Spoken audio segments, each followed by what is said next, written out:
This video is kindly brought to you by Squarespace, the all-in-one platform to create a beautiful online presence. Hi, my name's Janelle and welcome back to Rosery Apparel. In this video, I'm going to be attempting to recreate a dress that I found on Instagram. The dress that I'm going to be trying to recreate today is this one here. This dress is by the brand Tradlands, and Tradlands is a US-based brand, and shipping times from the US to Australia can be anywhere up to a month or more. So I thought instead I would have a go at making a dress like this one for myself. I think this dress should be pretty easy to make, and I think by pattern hacking and making a few slight changes to my daisy pattern, I'll be able to make a dress pretty similar to the one in the Instagram. The fabric I'm going to be using today is this amazing polka dot bedsheet. It's a very similar shade to the Tradlands dress, and it's also one of my favorite all-time colors. I love wearing this color so much, and I think a dress out of this fun polka dot fabric is just going to be one of those dresses that I'm just gonna wear all the time. So let's get into it and let's see if I can make a dress just as beautiful as the one in the Instagram. So as I mentioned, for this project I'm going to be changing up my daisy pattern ever so slightly. I'm going to be using all of the daisy template pieces except for the sleeves, and I'll also be using the shorter version of the skirt. So first things first, I pin all of the template pieces onto my fabric and cut them out.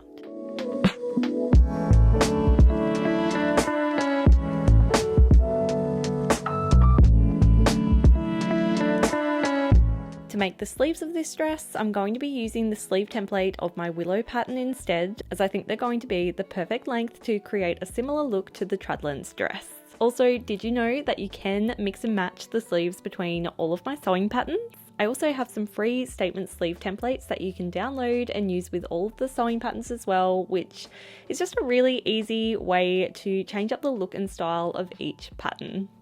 So to create a similar look to the original dress, I decided to cut the sleeve template out at the largest size, but still keeping the length at roughly my normal size, as this will hopefully give the sleeves a slight puffiness just like the original. And I now have all the pieces cut out and ready to sew. First up, I'm going to get started on the bodice. And having a quick closer look at the original dress, I can see that it's slightly oversized at the waist, which gives it a really nice relaxed fit, which is good because that's the kind of look I really like in my dresses. So I take the bodice front and back pieces and the templates and mark the darts directly onto the back of the fabric, but in order to achieve that looser fit, I decided to skip the front waist darts and only mark out the bust darts instead. I then folded the points of the darts together and then pin and stitch them in place.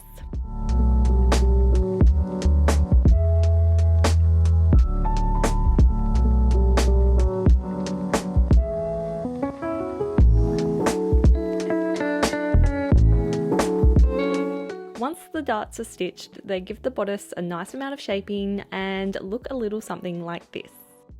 Next, with right sides together, I place the fronts onto the back and stitch them together along the shoulders and sides like this.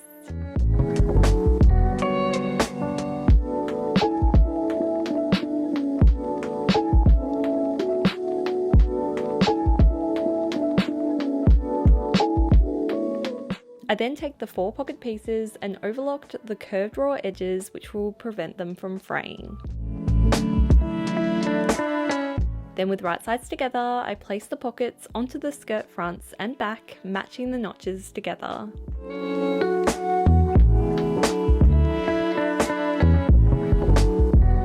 And then stitch them in place.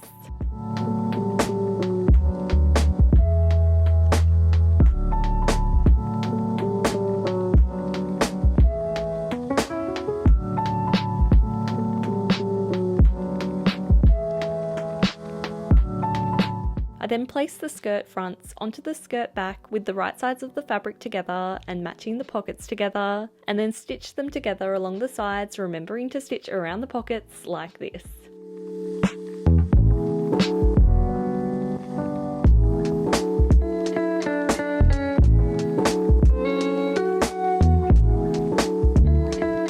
So now that the fronts of the skirt are attached to the back, I set my sewing machine to the longest possible stitch and then sew 2 rows of gathering stitches along the top edge of the skirt like this.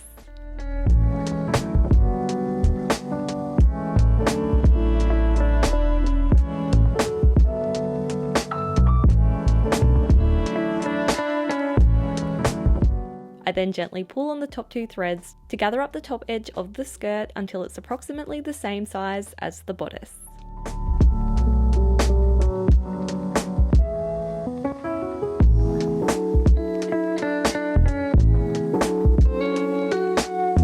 Then matching up the side seams together, I pin the now gathered skirt to the bodice and then stitch it in place.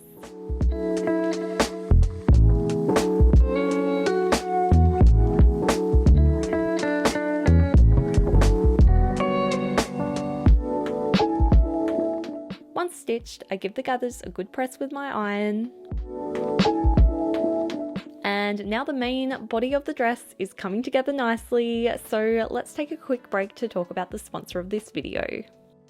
This video has been very kindly sponsored by Squarespace, the all-in-one platform to create a beautiful online presence and launch your passion project. Whether you'd like to start making and selling your own products, create a beautiful portfolio to showcase your work, write a blog, or simply create any website of any kind, you can design and create your dream website all by yourself with Squarespace. You simply select from their range of beautifully designed templates, and then once you've picked a template, you can change it up as little or as much as you like. You can change everything from the overall layout of the website to all the fun things like the fonts and colors with just a few clicks, no background or knowledge needed in coding whatsoever. I have been using Squarespace to run the Rosery Apparel website and online store for the last 6 years, and something I really appreciate about Squarespace is their award-winning customer service. Since starting my website back in 2016, I've only ever needed to contact Squarespace like maybe 3 times with some questions, and every single time I've gotten in touch, Squarespace have been so quick and efficient in responding, which just gives me so much peace of mind knowing that if there is ever any issues, I can just contact someone at Squarespace and talk to a real person to help me through my problems. So if you'd like to create a website of your own, then I totally recommend you head to squarespace.com using the link in the description below and take advantage of their free trial so you can test out just how easy it is to use for yourself. And then when you're ready to launch your beautiful new website, head to squarespace.com/roseryapparel for 10% off your first purchase of a website or domain. Thank you so much, Squarespace, for sponsoring this video. Next, I take the front and back facing pieces and stitch them all together with right sides together.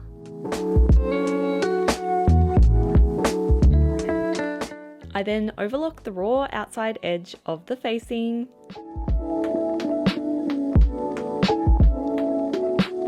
and then press the outside edge in by about 1 centimeter or half an inch.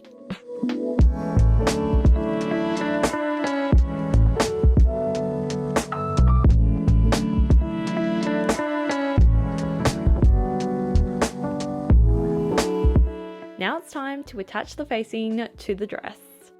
Matching up all of the seams together, I pin the facing to the outside raw edge of the dress.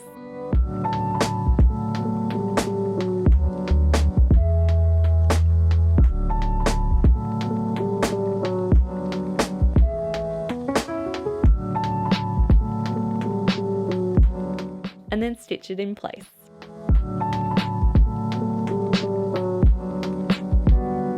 I then fold the facing to the inside of the dress and use a knitting needle to poke it out as much as possible while pressing it in place. The facing is a great way to nicely enclose all of the raw edges and also gives the dress a nice and professional looking finish. Then to hem the dress, I fold the bottom of the facing back the other way so that the right sides of the fabric are together, and then stitch the facing in place.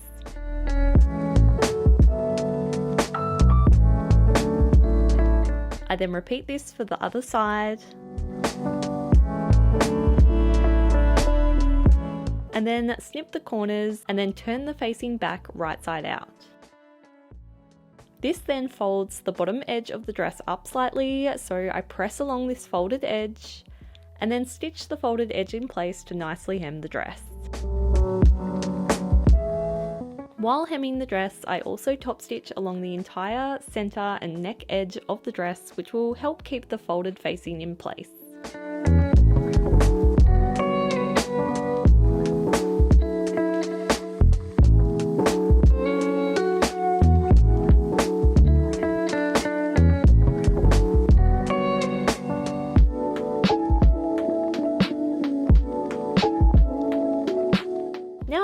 to make the sleeves. Looking at the original dress in the Instagram, the sleeves have a very tiny little cuff, which is super cute, but I personally prefer the look of an elasticated cuff on my dresses at the moment, and making an elasticated cuff is a whole lot simpler than doing an actual proper cuff like this, so that's what I'm going to do for my dress instead.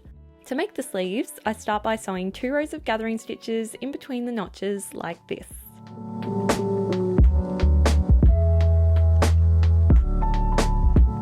I then fold the sleeves in half and stitch it together like this.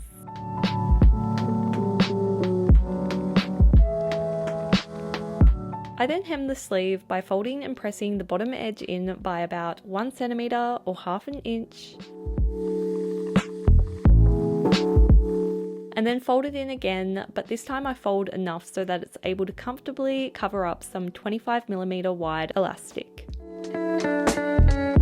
I then stitch this folded edge in place, leaving a big enough opening to be able to thread the elastic through. To figure out the length of the elastic, I wrap it around my wrist so that it feels comfortable and not too tight, and then I add a centimeter or so extra and cut 2 pieces out at this measurement. I then thread the elastic into the casing, being very careful to not accidentally twist the elastic as I thread it. And once threaded all the way through, I stitch the 2 ends of the elastic together with a zigzag stitch.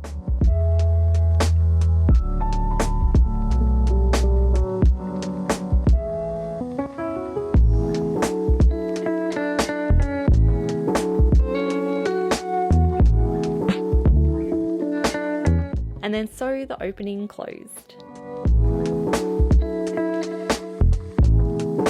I then evenly gather the fabric around the elastic, which creates a really cute gathered cuff like this. Next, pulling the gathering stitches at the top of the sleeve, I gather up the sleeve slightly, which will help make it a lot easier to ease the sleeve into the armhole of the dress. Then, matching up the underarm seams together and with right sides together, I pin the sleeves to the dress and I adjust the gathering as much or as little as needed so that the sleeve is able to just fit nicely into the armhole.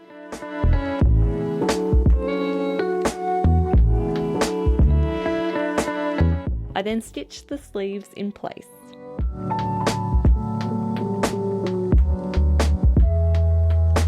And the dress is very close to being complete. All that's left to do now is add some buttons and stitch some buttonholes.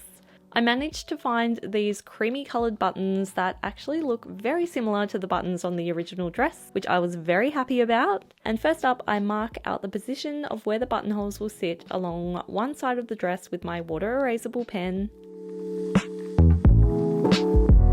And then using my buttonhole foot, I stitch the buttonholes at these markings.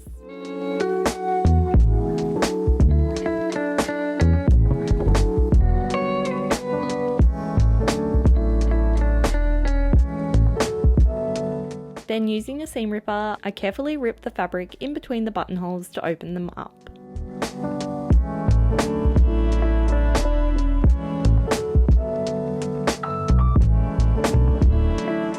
Next, I place the buttonhole edge of the dress onto the opposite edge and mark out where the buttons are going to be positioned.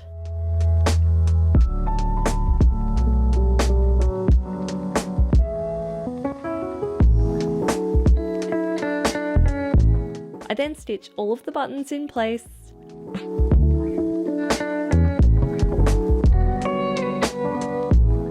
And this adorable button-up dress is now complete.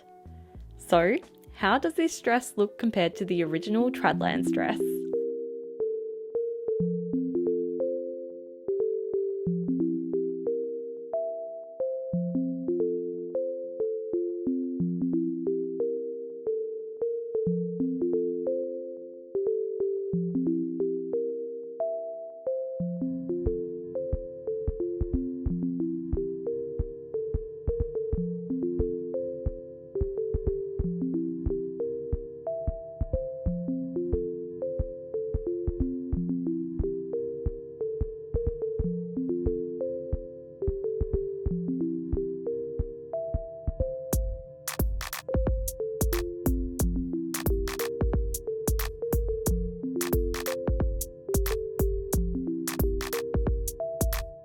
So I hope you enjoyed following along as I make this dreamy button-up dress.